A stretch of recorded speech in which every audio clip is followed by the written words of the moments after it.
Como conductor nocturno, he visto cosas que todavía no sé cómo explicar y que, si te las cuento así, de golpe, te van a sonar increíbles. No podrás creer estos relatos de conductores y sus encuentros espeluznantes, y aún así, te aseguro que son verdad para mí. Noches, kilómetros, luces que aparecen donde no deberían, sonidos que se meten en el alma y decisiones pequeñas que terminan marcando el resto de una vida. Si alguna vez has hecho la ruta de madrugada, sabrás a lo que me refiero. La carretera se convierte en otro mundo, con sus propias reglas y su propio pulso. No es que yo busque lo raro me ha ido encontrando a mí, y hoy quiero contarte 3 encuentros que todavía me sacan un escalofrío cuando los recuerdo. La primera vez que aquello me pasó, estaba envuelto en una niebla que parecía un lienzo. Había parado en un bar de carretera, de esos que huelen a café recalentado y aceite de freír, donde todos los camioneros tenemos un asiento asignado aunque no nos lo digan. Salí por un cigarro y vi al perro, flaco, con el pelo pegado por la humedad, acurrucado junto a la puerta del restaurante, como si supiera que allí había calor y sobras. Le dejé un trozo del bocadillo y volví a la furgoneta pensando en seguir, pero algo me dijo que no lo dejara ahí. Es curioso cómo, a veces, una corazonada es lo único que nos separa del desastre. Otras veces, esa misma corazonada nos salva. Volví a dar una vuelta por fuera. El perro me miró con ojos grandes, y por un instante sentí que no era un animal cualquiera. Había algo en su manera de estar quieto, casi esperando a que yo tomara la decisión por los dos. Me subí al camión con la idea de dejarlo y seguir, pero al arrancar, en la primera curva, el perro apareció en la carretera. Iba a cruzar lento, con la lluvia pegando chispas en el asfalto y los faros cortando la niebla. No es que me quedara petrificado. Fue más una especie de desorientación. ¿Qué hace este perro aquí ahora? No me dio tiempo a evitar lo que venía.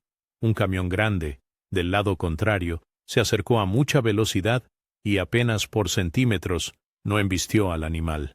La rueda raspó el guardarraíl. Un golpe seco y una nube de vapor de aceite llenó el aire. En el segundo que tardé en reaccionar hubo un vuelco.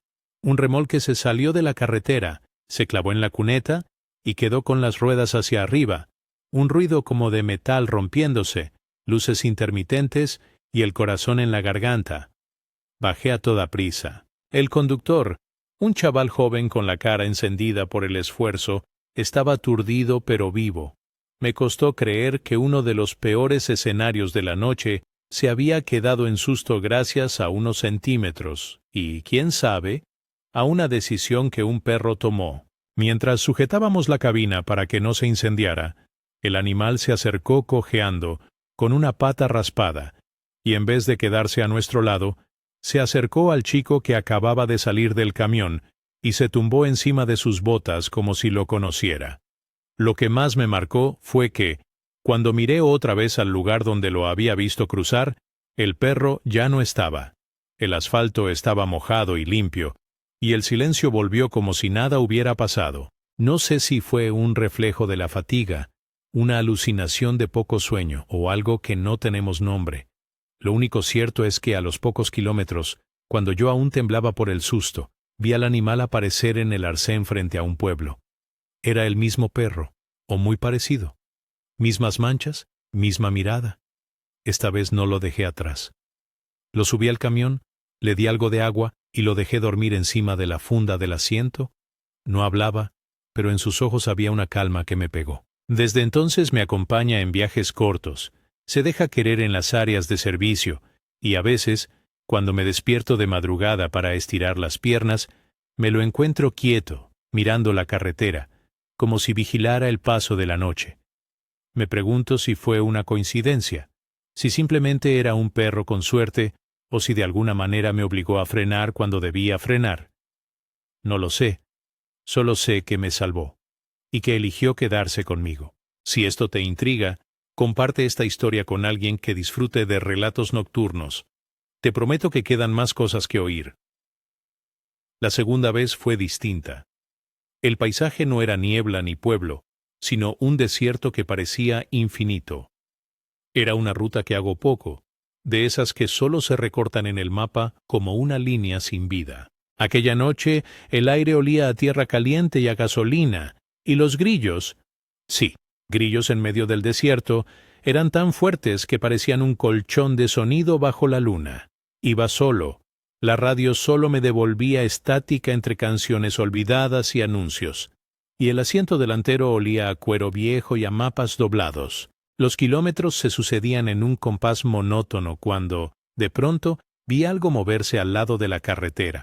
Una figura femenina, con lo que, desde cierta distancia, parecían ropas blancas, como un velo o una túnica.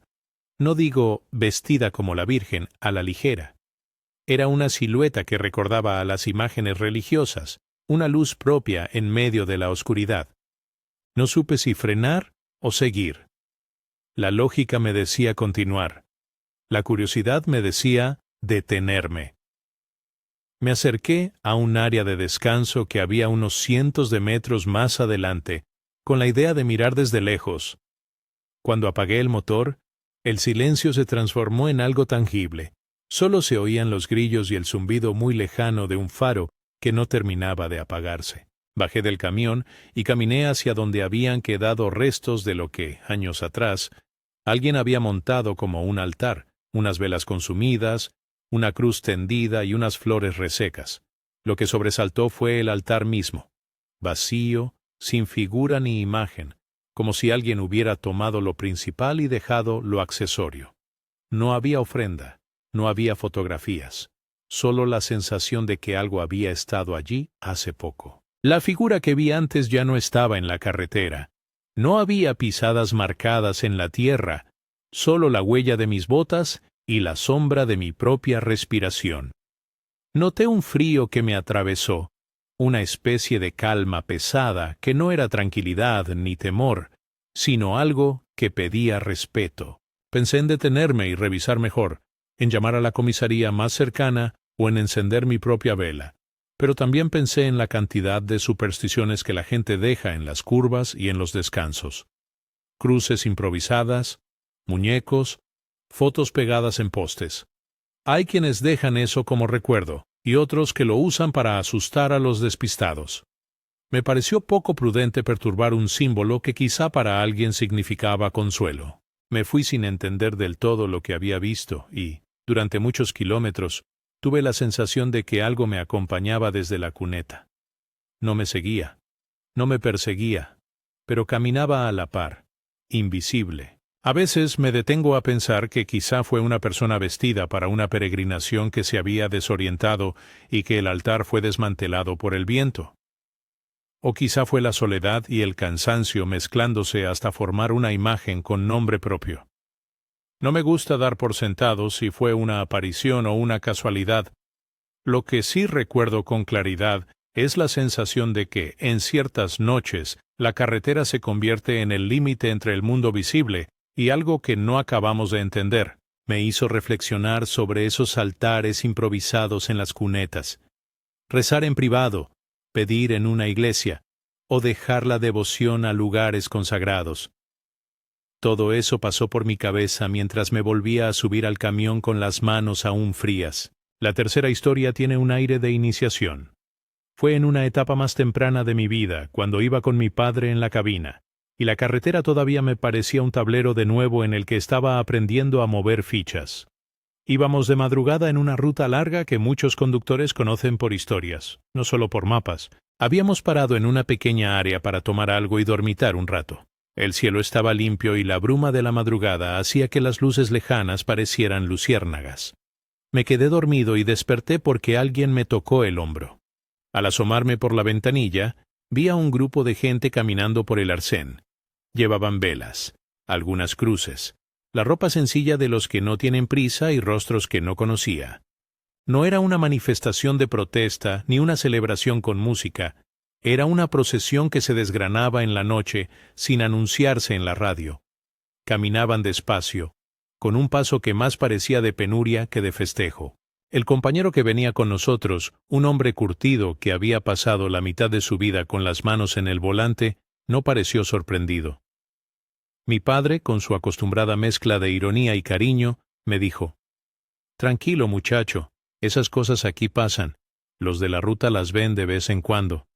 Intenté sacar una foto con el móvil, pero la pantalla quedó negra, como si la cámara se negara a registrar lo que mis ojos estaban viendo. El compañero me explicó que muchos conductores de estas rutas han hablado de ver procesiones en la madrugada, grupos que parecen rezar por los que ya no están, o por los que aún deberían llegar a casa. No lo puso en términos de misterio. Lo dijo como quien habla de la niebla. Está aquí y hay que saber convivir con ella. A medida que los vimos pasar, hubo algo en la atmósfera que modificó mi percepción de la carretera. No era miedo exactamente, sino una mezcla de respeto y pertenencia. Como si, al ver aquella procesión, mi condición de conductor se consagrara de alguna manera. Mi padre hizo una broma seca, esas que dicen más de amor que de crueldad, y me dijo algo que no olvidaré. «Ya eres de la carretera, hijo. Cuando dejas de asustarte por lo que camina a tu lado y empiezas a respetarlo, entonces estás dentro». No sé si fue la edad, la fatiga o la presencia misma de aquellos caminantes lo que me golpeó, pero sentí que había traspasado una línea.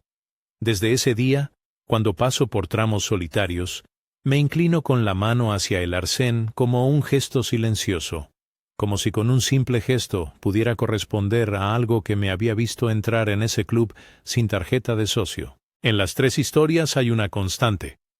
La carretera es un territorio de encuentros y despedidas, de sombras que pueden ser reales o no, pero que siempre nos ponen frente al espejo de nuestras decisiones. Hay noches en las que el cigarro se te acaba y la soledad aprieta, y otras en que una mascota te obliga a frenar cuando tu cuerpo ya no quiere hacerlo.